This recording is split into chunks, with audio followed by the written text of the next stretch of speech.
oddiy kasallikni yengil davrini olaylik-da, yengil davrida kamroq xarajat ketadigan paytida tuzatishmaydi-da. Yurib turibman-ku, yuribman-ku, reanimatsiyaga tushganim yo'q deydi-da, yotib qolganim yo'q-ku deydi. Chista o'zbekchilik. Yuradi. Ertaga уже turolmay nasilkada olib ketadigan holatga kelib qolishadi. Уже pozdno bo'ladi. Uni operatsiya qilsa ham tuzalmaydiganlar bo'ladi, уже juda kech. Bekorga o'rislar profilaktika qilmaydi-da, va nechta o'rislarim bor kelardi. Nima bezovta qilyapti desam, nичего deydi, просто так для себя проверка.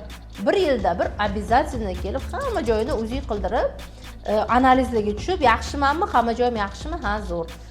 O'sha payt men ularga yoshartiruvchi, mana badlarda biologik dabavkalar, naturaliy narsalar yozib bera olaman. Tana sog'lom bo'lsa, yoshartiruvchi vitaminlar, bir nimalar qo'shsangiz bo'ladi. Agar kasal bo'lsa tana, uni davolamasdan vitamin yozib bera olmaysiz. Yoshartiruvchi bera olmaysiz. Anetta miyomasi kistasi bo'lsa, u ham o'sib ketib qoladi. Ha, bizga ovqat kelyapti deydi-da, cho'sni. O'z vaqtida ko'rininglar. Kasal bo'lib o'tib ketishini kutmanglar. O'sha 1 yilda bir хотя бы bir ko'rininglar, sal выделение bo'lsa, kelinglar, tekshirib, lechение olinglar.